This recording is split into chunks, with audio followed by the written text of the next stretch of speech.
Bismillahirrahmanirrahim. Hayyu tahiyya al-Islam wa sallallahu alaihi wa tahiyya Assalamualaikum warahmatullahi wabarakatuh. Alhamdulillahilladzi ballaghana Ramadan wa waffaqna bil a'mali shalihati fiha min as-siyam was-salat wa tilawatil Qur'an wa ghayriha. Salatu wassalam ala nabiyyina wa muallimina wa qudwatina Muhammadin wa alihi wa sahbihi wa sallam bi ihsan ila yaumil wa ba'du. Ma'asyiral muslimin, jamaah salat subuh masjid al-Quwah, salat masjid al-Quwah yang dirahmati Allah Subhanahu wa taala. Alhamdulillah, Allah SWT masih menyampaikan kita di hari ke-11 Ramadan tahun ini, karena Allah SWT juga menyampaikan kita sampai akhir Ramadan. Tidak hanya sekedar sampai, juga mudah-mudahan juga diberikan taufik untuk bisa mengisinya dengan amal soleh sebanyak-banyaknya. Sebanyak-banyaknya itu seberapa ya? Sebanyak-banyaknya Alhamdulillah. Tadi sepanjang dari Margonda sana banyak sekali panduk sambutan bulan Ramadan.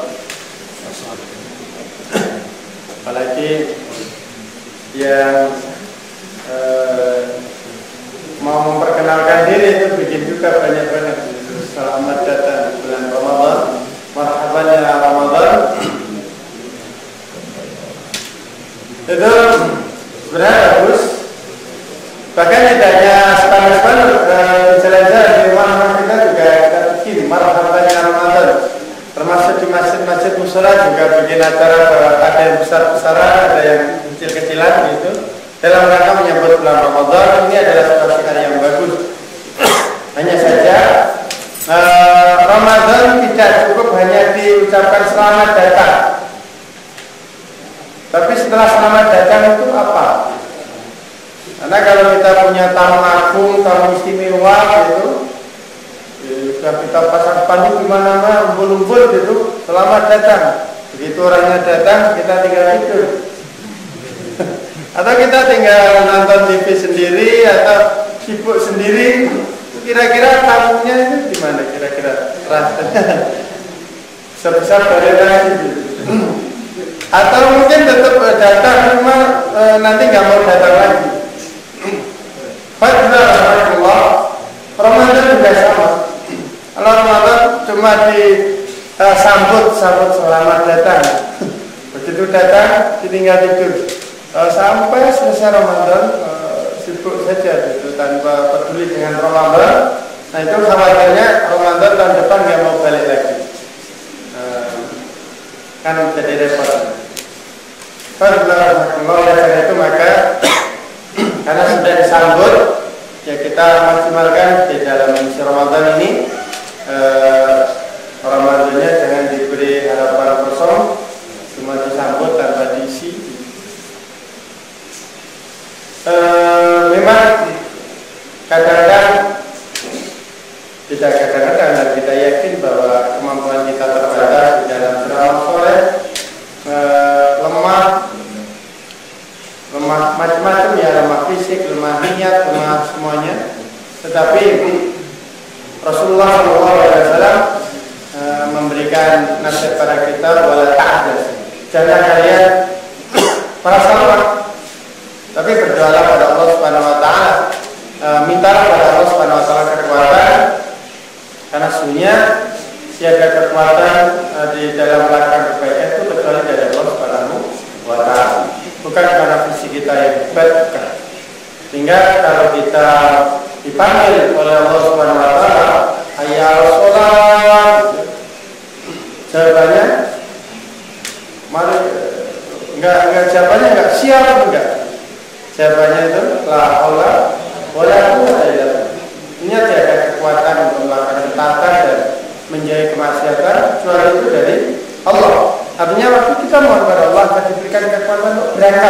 ke masjid. Karena belum tentu yang fisiknya oke itu terus langsung siap berangkat, belum tentu. Bahkan yang sakit-sakitan malah bisa berangkat. Karena itu mendapat kekuatan dari Allah Subhanahu.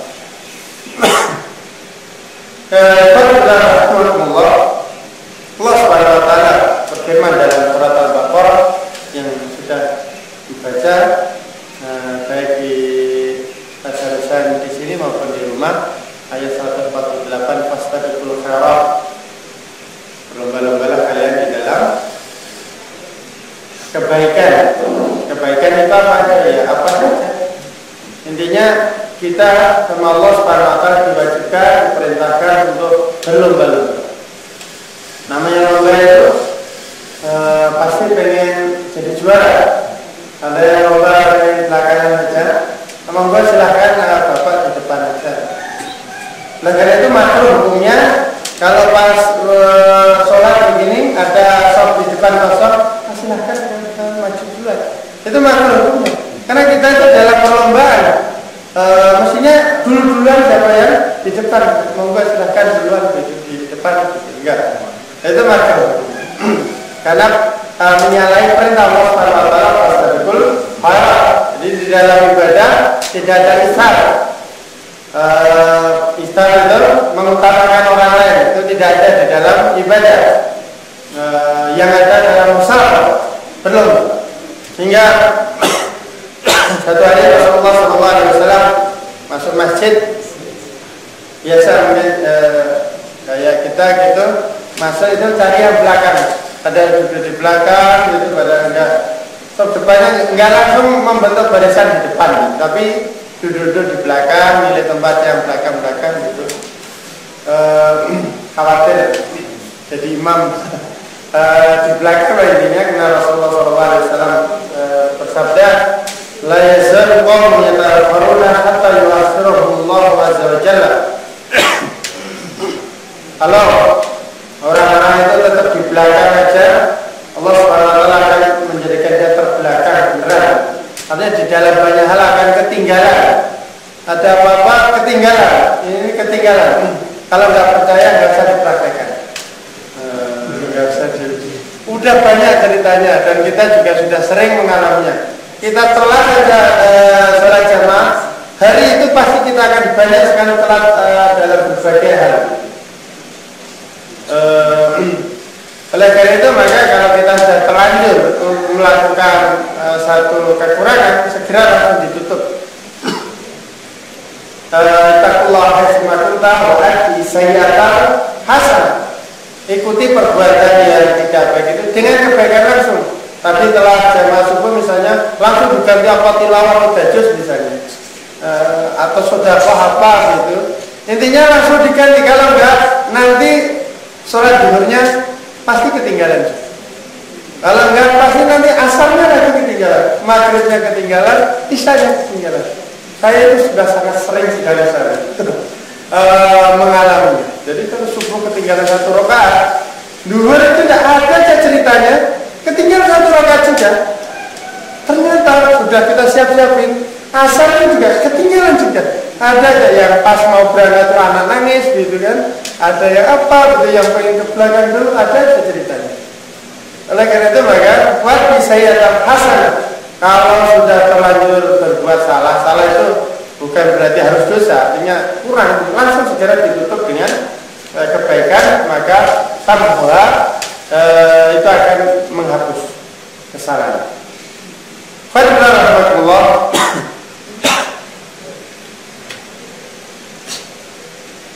Rasulullah SAW bersabda, "Ja'ala tahakumul hajj fala yata'ajjal." Kalau di antara kalian ada yang mau haji, maka bersegeralah. Maksudnya segera itu ya segera daftar, segera apa gitu. Fa innahu qad yamradul marid. Karena khawatir nanti kalau ditunda-tunda nanti pas pengen lagi sakit atau ada banyak kesibukan lain, kepentingan lain sehingga nggak jadi-jadi. Oleh karena itu maka pokoknya kalau mau sudah niat berbuat kebaikan langsung saja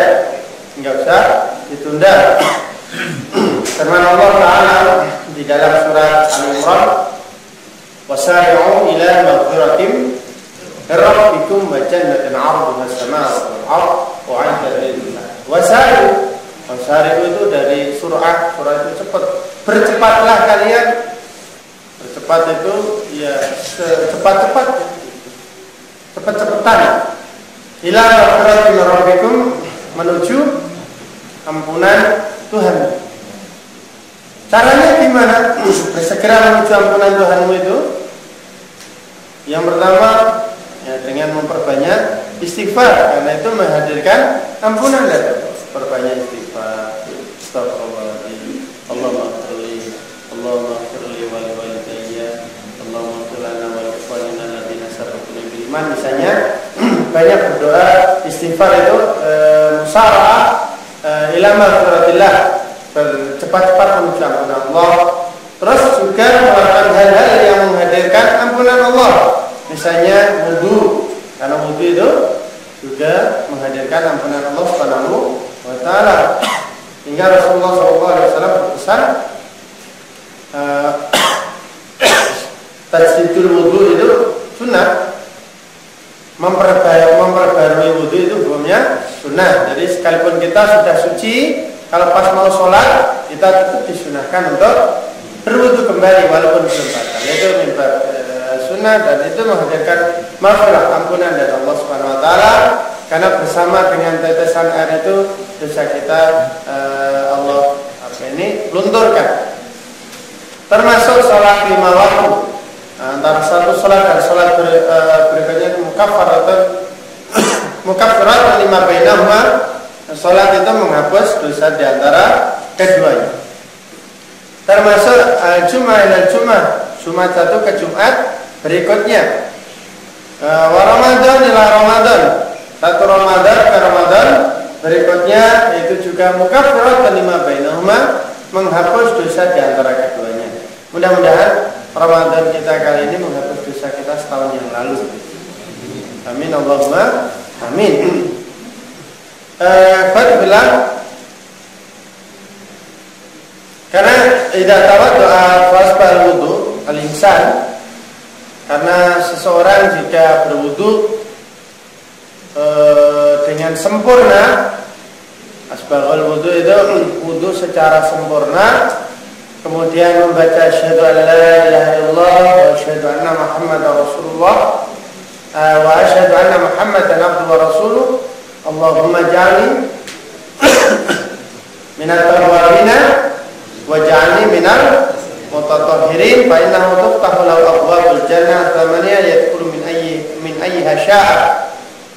Jadi barang siapa yang menyempurnakan wudunya, kemudian berdoa dengan doa tadi, baca syahadat, kemudian Allahumma ja'alni minat tawwabina wa ja'alni minal mutatahhirin wa ja'alni, sebagian ulama menambahkan wa ja'alni min ibadikas shalihin, maka sesungguhnya akan dibukakan untuknya pintu langit, pintu surga yang 8. Jadi 8 pintu surga itu Allah buka, dan dia bisa masuk dari mana saja yang dia suka. Cukup wudu yang sempurna, kemudian berdoa. Setelah berwudu baca syahadat, kemudian Allahumma ja'alni minat tawwabina wa ja'alni minal mutatahhirin. Selain bahwa wudu itu menghapuskan dosa-dosa bersama dengan menetesnya air. Oleh karena itu salah satu penghapus dosa, diperbanyak wudu dengan sempurna, khususnya kalau kita mau sholat. Dan dianjurkan wudunya itu, kalau mau berjamaah di masjid, dianjurkan wudunya itu dari rumah. Dari rumah sudah wudu, kemudian berjalan menuju masjid, tidak ada niat kecuali sholat. Kemudian sholat, maka Allah akan ampuni dosanya dengan setiap langkah itu Allah hapus kesalahannya dan ditingkatkan derajat. Oleh karena itu, setiap mau berangkat ke masjid diusahakan untuk wudu dulu dari rumah. Apakah tidak boleh wudu di masjid? Ya boleh, tetapi itu kesunahan. Fadillah rahmatullah. masih banyak sekali hal-hal yang bisa menghadirkan maghfirah Allah Subhanahu wa taala. Oleh karena itu kita segera untuk melakukannya dalam rangka melaksanakan wasari'u ila maghfiratin rabbikum wa jannah, dan surga yang luasnya itu seluas langit dan bumi. Uiddatil muttaqin, yang disiapkan untuk orang-orang yang bertakwa. Mudah-mudahan puasa kita tahun ini menjadikan kita termasuk hamba-hambanya yang bertakwa hingga pantas untuk mendapatkan surga. Bismillahirrahmanirrahim. Rasulullah sallallahu alaihi wasallam bersabda, Nabi Hurairah radhiyallahu anhu, anna Rasulullah sallallahu alaihi wasallam qala badiru bil a'mal shalihah, bersegeralah kalian dengan amal soleh. Amal soleh ya apa saja tadi sudah disampaikan. Fasadakunu fitanan kakita'il lailil mudlim, karena akan datang masa fitnah yang luar biasa sampai seperti gelapnya malam yang gelap. Kalau kita di dalam kegelapan malam itu dan tidak ada lampu, kegelapan malam itu nggak jelas mana merah, mana hijau, mana yang putih, nggak kelihatan, gelap. Sama dengan ketika terjadi fitnah yang besar, nggak jelas mana yang benar, mana yang salah kayaknya benar gitu, yang benar katanya salah. Semuanya muter-muter bolak-balik semua di korat-karetkan, nggak jelas gitu. Kira-kira zaman sekarang sudah begitu belum?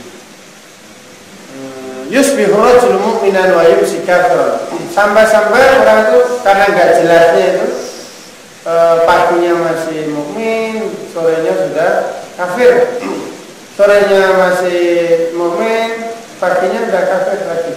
Karena dia nggak tahu apa yang harus dipegang, apa yang harus dilakukan, semuanya nggak jelas. Mana yang benar, mana yang salah, nggak ada yang bedanya. Bismillahirrahmanirrahim. Sebelum zaman itu datang, bersegera.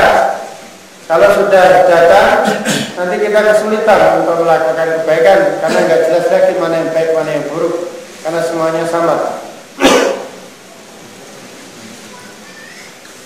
Bismillahirrahmanirrahim. Rasulullah Sallallahu Alaihi Wasallam suatu hari beliau mengimami sholat asar.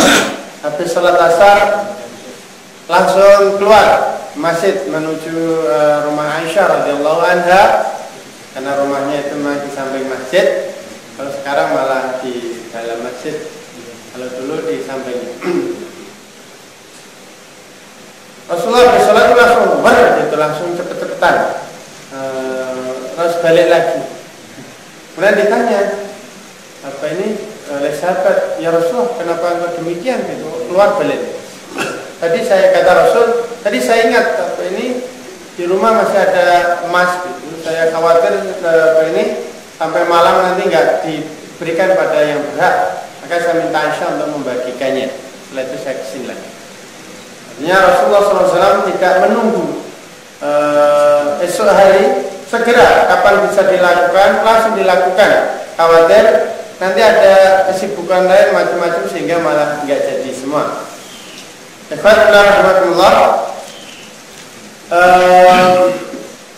Rasulullah SAW mengatakan pada seorang ketika perang Uhud, ada seorang yang bertanya, orang ini lagi makan kurma, di tangannya ada beberapa butir kurma, bertanya pada Rasulullah SAW, ya Rasul, kalau saya mati di sini, saya masuk mana? Rasulullah mengatakan masuk surga. Maka kemudian orang itu membuang kurma yang ada di tangannya, karena itu membuat telat masuk surga, masuk di medan perang, akhirnya ini meninggal di perang Uhud itu. Alhamdulillah rahmatullah. Mungkin kalau kita bersaji kurmanya dimakan selesai baru masuk medan perang. Kalian pakai orang ini kelamaan, format kelamaan dibuang. Ini penting. Ada beberapa pelajaran dari hadis ini. Yang pertama, para sahabat itu ngasih pelajaran pada kita. Kalau mau apa-apa itu nanya, ini kira-kira masuk surga enggak? Gitu. Kalau masuk surga, lakukan. Kalau enggak, ya nggak usah. Enggak masuk surga. Jadi jelas apa ini dapatnya apa. Jangan disuruh apa kerja, apa nggak tahu dapat apa. Minimal dapat pahala jelas. Apa ini orangnya menjamin dapat apa. Ini para sahabat ini bertanya, dapat apa ya Rasulullah? Dapat surga. Dia langsung. Ini yang pertama. Yang kedua, pelajaran dari sahabat ini adalah ketika kita bertanya, khususnya di dalam masalah agama, itu tidak sekedar jadi pengetahuan saja, tetapi langsung dilaksanakan. Beda dengan kita hari ini, gitu, umumnya cuma sekedar untuk pengetahuan, termasuk belajar agama, belajar ulum syariah, masih sekedar untuk pengetahuan saja. Sehingga karena itu pertanyaan kenapa kadang-kadang anak di pesantren itu kadang masih nakal gitu kan, masih sholatnya kadang masih harus diingatkan terus, karena masih belajarnya itu dalam rangka pengetahuan saja, bukan untuk diamalkan. Mudah-mudahan Allah Subhanahu wa taala menyelamatkan kita dari yang seperti itu. Dan kita termasuk orang-orang yang belajar agama dan diberikan taufik oleh Allah Subhanahu wa taala untuk mengamalkannya, sehingga apa yang kita lakukan itu tidak sia-sia. Karena sesuatu yang kita lakukan dan tidak memberi manfaat itu hanya menghabiskan umur saja.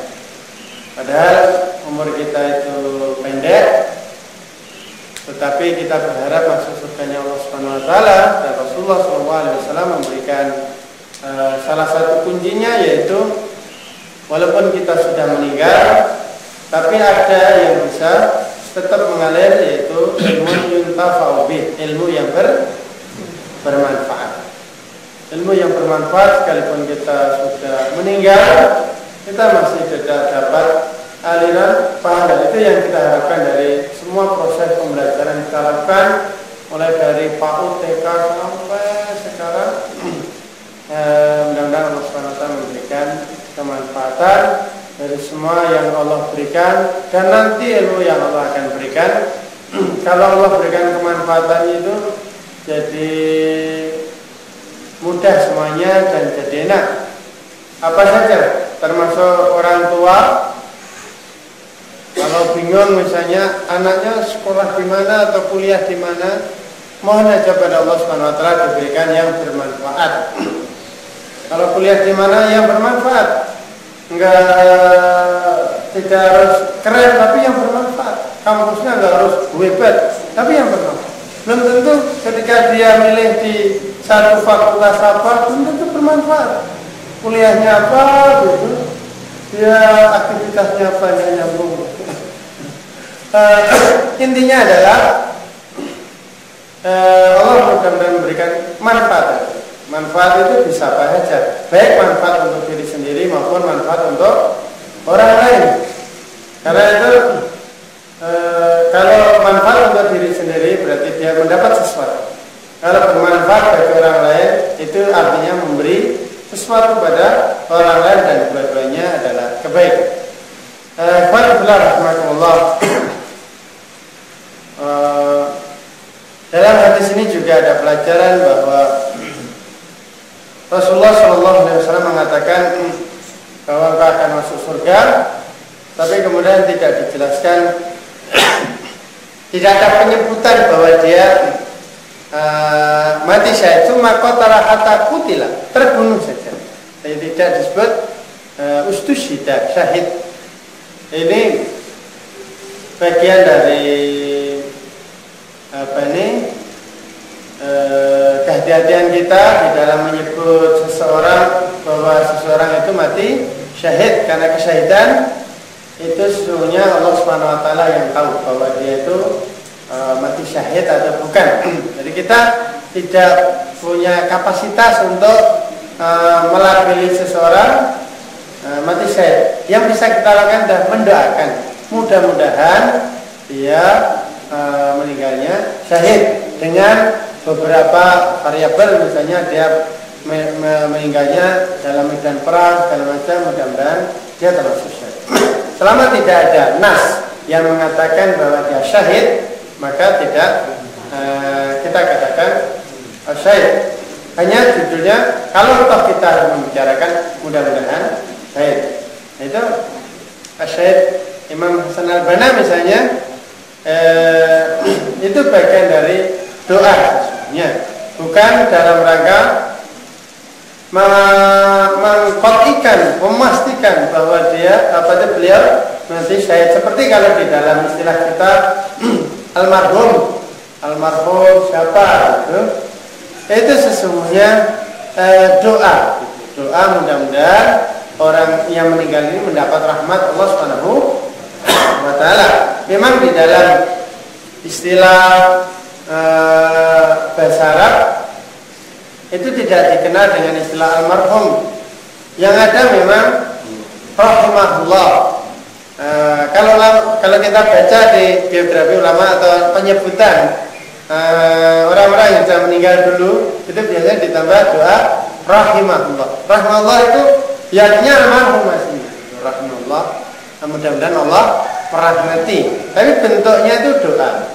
Kalau almarhum itu lebih dekat pada kayak semacam pemastian ini seorang yang mendapat rahmat. Padahal maksudnya adalah mendoakan dia. Sehingga wajar kadang-kadang masih ada perselisihan di dalam penyebutan itu. Alhamdulillah, intinya selama tidak ada nas qat'i yang mengatakan seorang itu syahid atau almarhum atau apa, maka aslinya kita tidak menyebutkannya dengan itu kecuali dalam rangka mendoakan. Jadi niatkan untuk mendoakan mudah-mudahan si fulan mati syahid, si fulan mendapat rahmat Allah Subhanahu wa taala. Sahabat saja yang sudah di nas Allah Subhanahu wa taala radhiyallahu anhu wa radu'an, itu penyebutannya tetap radhiyallahu, bukan al-mardi, orang yang mendapat ridho. Ya, tapi tetap dalam bentuk doa. Itu dalam rangka kehadiran.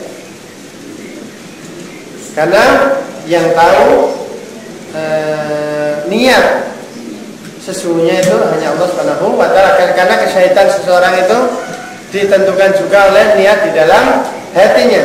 Apakah dia itu berjihad karena Allah Subhanahu wa taala atau karena yang lain, termasuk biar keren gitu, biar hebat itu, kayaknya pakai pakaian tentara, bawa senjata kayaknya keren banget misalnya. Hanya Allah Subhanahu wa taala. Kita juga tidak kemudian memvonis juga itu pasti niatnya pamer, juga tidak. Karena masalah hati itu hanya Allah Subhanahu wa taala. Sehingga ketika Usamah radhiyallahu anhu di dalam sebuah peperangan sama bin Zaid, itu lagi berperang dengan orang musyrik. Ketika orang musyrik itu sudah terdesak, sudah mau dibunuh, kemudian membaca syahadat, tetapi sama-sama tetap dibunuh. Kata Usama, ini pasti pura-pura biar nggak saya bunuh. Akhirnya dibunuh dan dilaporkan kepada Rasulullah SAW. Rasulullah marah gitu. Apakah engkau sudah membelah dadanya sehingga engkau tahu bahwa dia itu pura-pura? Artinya, walaupun kita punya alasan, punya macam-macam kondisinya kayaknya memang benar-benar pura-pura, tetap aja masalah hati itu Allah Subhanahu wa taala yang tahu. Kita tidak bisa mendeteksi hati seseorang sehingga tidak boleh memvonis menghukumi seseorang itu dari hatinya. Kita tidak tahu. Nahkumu bidzawahir. Ingat di dalam syariat kita menghukumi sesuatu itu dilihat dari zahirnya. Zahirnya udah baik, insya Allah baik. Maka Rasulullah SAW mengatakan jika engkau melihat orang suka mundar-mandir di masjid, mundar-mandir itu maksudnya suka ke masjid, itu saksikanlah biar dia orang baik. Nggak usah dilihat bener nggak hatinya baik gitu, enggak usah. Pokoknya kalau dia kelihatan rajin ke masjid, insya Allah orang baik. Jadi kalau mau pura-pura baik, tiap hari ke masjid. Awalnya pura-pura, mudah-mudahan Allah SWT kasih hidayah jadi nggak pura-pura. Imam Al-Ghazali rahimahullah, beliau memberikan nasihat di dalam kitab Bidayatul Hidayah itu, boleh kita awalnya niru-niru, bahkan pura-pura itu nggak apa-apa awalnya. Jadi kalau kalian pengen jadi alim, jadi ulama gitu, tiru gaya para ulama itu gimana pakaiannya gitu. Awalnya dari yang berbeda pakaiannya, suka pakai peci misalnya, tiru-tiru nggak apa-apa. Nanti insya Allah nanti Allah akan mudahkan jadi beneran. Nah, kalau mau jadi ulama misalnya, dia pakainya kaos bola gitu, Ronaldo, ya gimana nggak nyambung. Jadi boleh itu menurut Imam Al-Ghazali, niru-niru dulu, awalnya niru, lama-lama kan ke bawah juga, hatinya kemudian ke bawah dan akhirnya jadi serius. Qadullah rahmatullah di dalam bab musabaqah fil khairat, Rasulullah SAW sabda dalam hadis riwayat Abu Hurairah, ada seorang mendatangi Rasulullah SAW dengan bertanya, ya Rasulullah, sedekah apakah yang paling besar pahalanya? Beliau mengatakan anta sedekah wa anta syahid taksal faq. Sedekah yang paling besar pahalanya itu sedekah yang kau keluarkan ketika kau dalam kondisi sehat walafiat. Jadi kalau lagi sakit, apakah nggak dapat pahala? Tetap dapat, cuma tidak seperti kalau dalam kondisi sehat. Karena kalau lagi sehat itu biasanya agak pelit, agak nanti juga bisa. Sudah sehat, taksal fakir, sehat dan masih takut fakir, masih takut miskin. Kalau masih takut miskin itu justru pahalanya lebih besar. Kalau orang sudah kaya raya, sudah hartanya nggak habis 7 turunan, terus berinfak itu biasa aja. Udah kaya nggak berinfak mau apa lagi? Termasuk orang yang kalau lagi sakit, apalagi sakit yang mendekati sakaratul maut misalnya, infaknya biasa aja. Kenapa?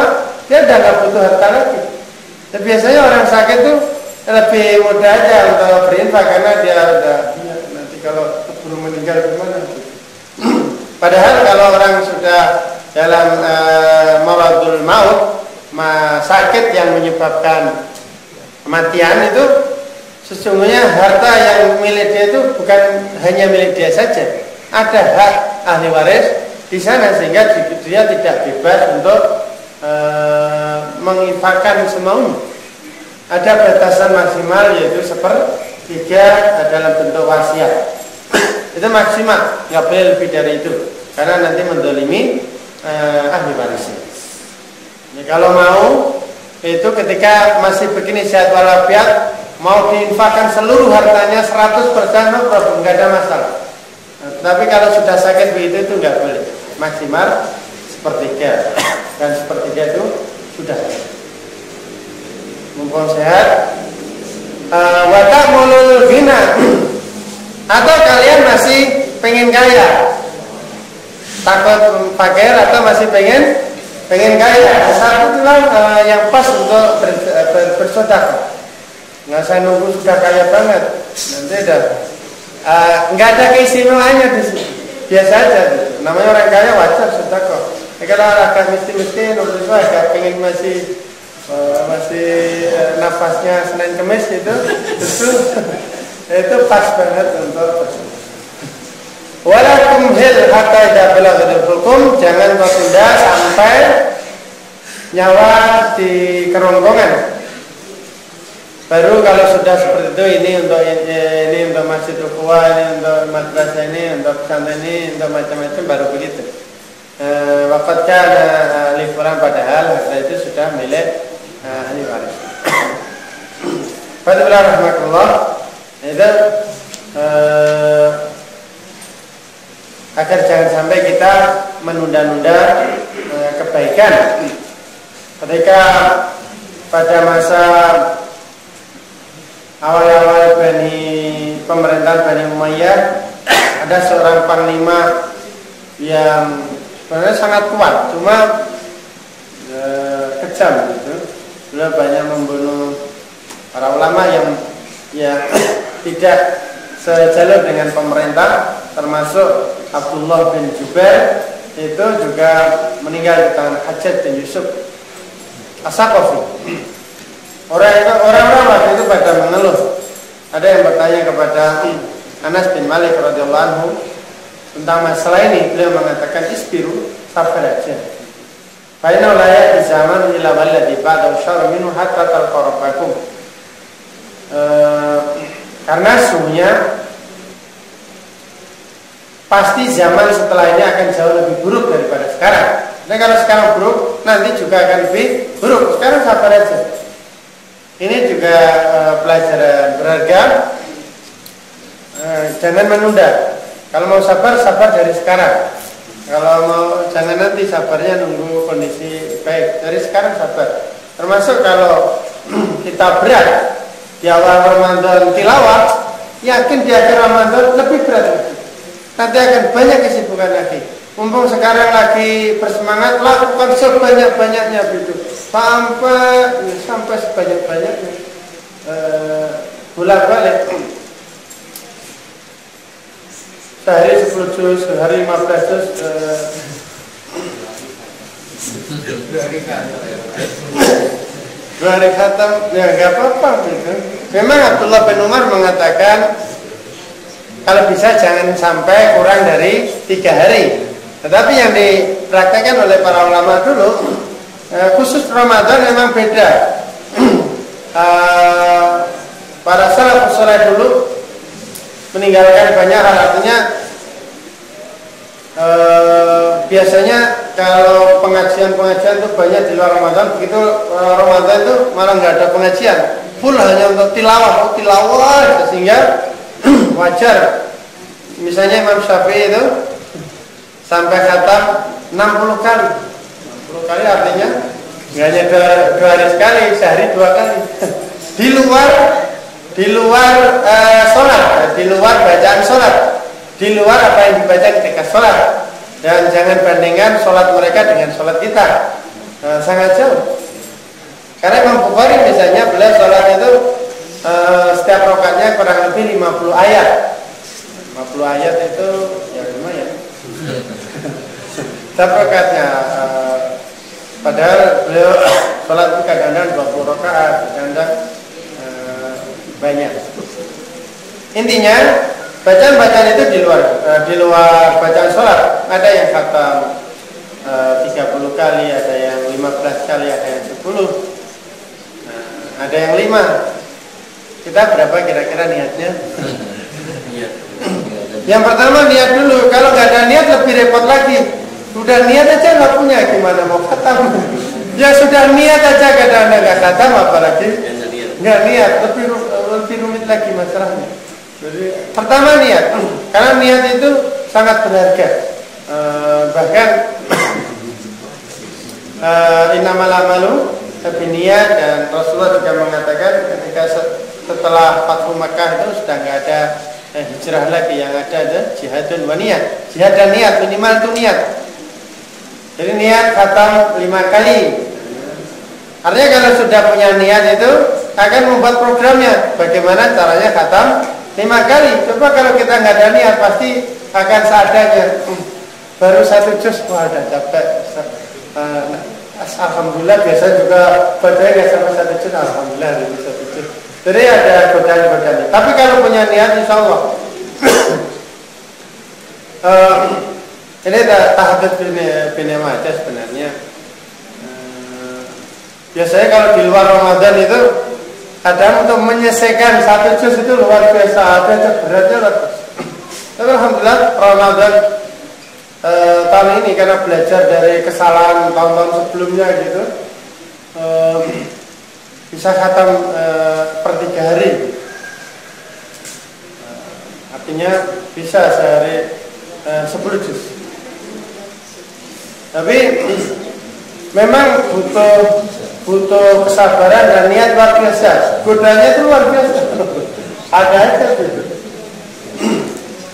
Oleh karena itu jangan lupa minimal itu niat. Niat untuk khatam berapa kali. Dan jangan lupa bahwa kita itu sebenarnya lemah, tetapi wala ta'jas. Jangan merasa lemah. Wasta'in billah, minta pertolongan pada Allah Subhanahu wa ta'ala. Jangan ukur diri kita itu dalam pengamatan kita sendiri. Kayaknya saya nggak kuat itu, saya nggak kuat beneran. Tapi ketika Allah Subhanahu wa ta'ala menguatkan, itu nggak ada sesuatu yang mustahil. Oleh karena itu mintalah kekuatan itu dari Allah Subhanahu wa ta'ala. Jangan kita mengandalkan kekuatan kita sendiri, kita nggak bisa. Abu Hurairah radhiyallahu anhu meriwayatkan bahwa Rasulullah SAW bersabda, "Badiru bil amali sab'an." Bersegeralah kalian dengan amal salat sebelum datang 7 hal. Hal tanzuruna illa faqran munsian. Apakah kalian menunggu fakir yang itu melupakan? Mumpung sekarang masih ada, bersedekah, jangan nunggu fakir. Kalau sudah fakir nanti cuma niat saja. Al-ghaniyan mudhiyan, atau kaya yang melalaikan. Nanti kaya dulu aja lah, ternyata kayanya kaya yang melalaikan, sehingga dia nggak jadi juga. Amar dan mufsidan atau sakit yang merusak, sakit gila misalnya, otaknya udah berubah, udah nggak ingat lagi, atau sakit apa aja gitu yang menjadikan dia nggak sempat lagi berinfak, beramal soleh. Au haraman mufnidan, atau pikun, udah lupa. Nanti aja kalau sudah mau mendekati akhir hayat aja, biar endingnya bagus, biar usul khotimah misalnya niatnya. Ternyata belum meninggal sudah pikun, artinya nggak sempat beramal soleh lagi, udah pikun. Jadi jangan menunggu. Kalau bisa lakukan sekarang. Besok pikun itu urusan besok. Yang penting sekarang lakukan dulu. Alhamdulillah sudah dilakukan. Besok pikun itu sudah diangkat rufi al-qalam, sudah selesai urusannya. Kalau mautan mujhizan, atau menunggu mati. Sudah mati baru sebagaimana sampaikan Allah Subhanahu wa taala menceritakan orang-orang kafir, mereka mengatakan ya laitani kuntu turab. Atau di dalam ayat yang lain mereka minta pada Allah Subhanahu wa taala untuk sekali aja dibalikin ke dunia. Ya Allah, balikin ke dunia. Saya akan beramal soleh sebanyak-banyaknya. Tetapi Allah menegaskan kalau mereka dibalikin ke dunia, mereka akan tetap aja seperti kayak dulu. Kalau sudah di dunia itu sudah hawanya beda gitu. Kalau di sana itu kayaknya pengen amal soleh, begitu balik kayak orang lagi sakit. Kalau pas lagi sakit, nanti kalau sehat saya akan macam-macam. Begitu sehat lupa. Itu manusia. Ya begitulah kira-kira. Oleh karena itu kalau sudah ada niat baik, langsung lakukan, langsung eksekusi. Sebelum ada setan lewat nanti nggak jadi. Sudah setan lewat sudah. Setan lewat. Awit dajjal, pasar ulghar menyentada atau nunggu dajjal. Kalau dajjal tiba nanti nggak bisa. Karena dajjal itu syarrul ghaibin yuntadhar, kata Nabi. Satu gaib seburuk-buruknya kegaiban yang ditunggu, artinya pasti datang. Sehingga jangan sampai dajjal datang kita mau beramal soleh. Bahkan kita dianjurkan untuk berdoa, untuk jangan sampai kita masuk di dalam perangkap fitnah dajjal, dan mudah-mudahan tidak ketemu dajjal. Allahumma inna na'udzubika, Allahumma ini a'udzubika min adabil qabri wa min adzabil nar wa min fitnatil mahya wal mamat wa min fitnatil masiihid dajjal, dan memohon perlindungan kepada Allah dari al-masih dajjal. Apa al-masih artinya? Al-masih ada dua al-masih. Al-masih Isa bin Maryam wal masih dajjal. Dua-duanya al-masih. Kalau Al-Masih Dajjal ini karena Al-Masih dalam makna matanya terhapus satu, ya, Al-Masih dari masa terhapus. Qala rahmatullah awisa'at wasa'atu adha wa adma wa amal, atau nunggu hari kiamat. Hari kiamat sudah hancur semua, kita enggak sempat. Masyaallah muslimin rahmatullah, intinya Allah Subhanahu wa taala memerintah kita untuk bersegera beramal saleh ketika kita sudah ada niat. Itu artinya Allah Subhanahu wa taala membersihkan kita, mendorong kita untuk beramal saleh. Karena enggak semua orang itu sempat punya keinginan berbuat baik. Nah, karena itu ketika sudah niat langsung eksekusi, enggak usah ditunda, apa saja. Dan mumpung ini bulan Ramadan, yang terbaik adalah memperbanyak tilawatul Quran, dibaca sebanyak-banyaknya. Kalau capek sambil duduk, ya berdiri, sampai berdiri duduk lagi tidak apa-apa. Yang penting tetap tilawah. Kalau tiduran, tidur beneran. Itu saja mungkin apa ini yang dapat Anda sampaikan. Mudah-mudahan Allah Subhanahu wa taala menjadikan itu ilmu yang bermanfaat, baik untuk di dunia maupun di akhirat. Anda cukupkan. Kalau ada yang didiskusikan, balik kepada Maskurah wa Maskurah. Insyaallah masih ada waktu 8 menit lagi. Silakan Bapak Ibu sekalian, kalau ada yang mau ditanyakan langsung saja.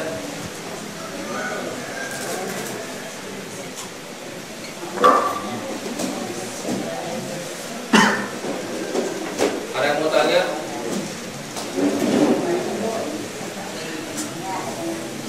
Ada Bu? Tidak ada. Oh ada, langsung aja Bu.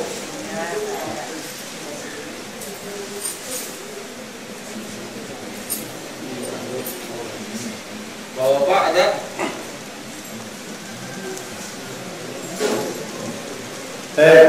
Kalau tidak ada, ditambahkan aja sedikit.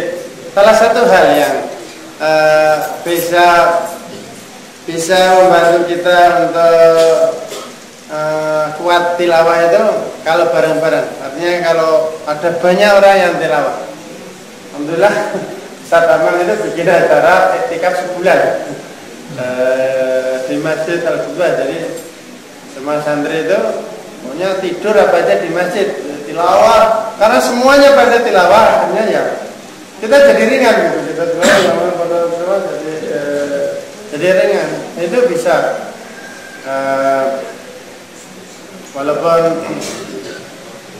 targetnya itu sehari 5 juz, pokoknya per salat itu 1 juz, tapi kita bisa menambah sendiri karena yang lain pada membaca gitu. Jadi kita merasa ringan. Kita mau agak malas itu masih kuat, masa kita enggak gitu kan. Itu anak-anak aja kuat, masa kita enggak gitu. Akhirnya jadi termotivasi berlomba-lomba. Tapi kalau sendirian ya sudah capek gitu. La yukallifullahu nafsan illa wus'aha. Allah Subhanahu wa taala tidak memaksakan kecuali kemampuan.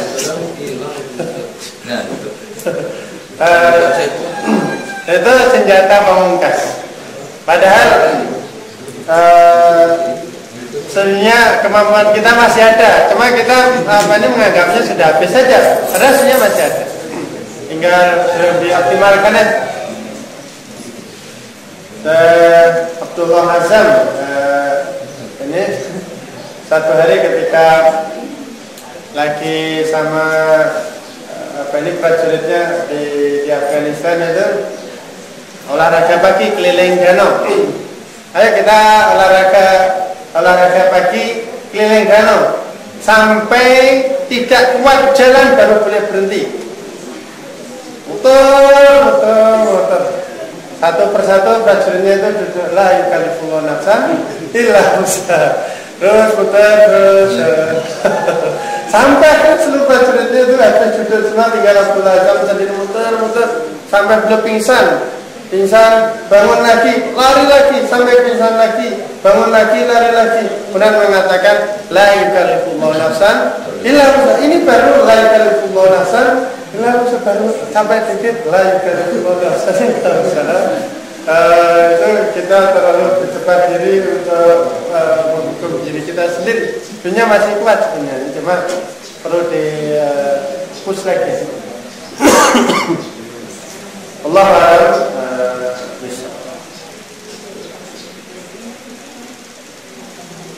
Allahumma la sahla illa ma ja'altahu sahla anta taj'alul husna idza syi'ta sahla. Allahumma 'allimna ma yanfa'una wanfa'na bima 'allamtana wa saddidna fil qawli wal fahmi wal 'amal innaka 'ala kulli syai'in qadir. Subhanakallahumma wa bihamdika asyhadu an la ilaha illa anta astaghfiruka wa atubu ilaik. Assalamualaikum warahmatullahi wabarakatuh.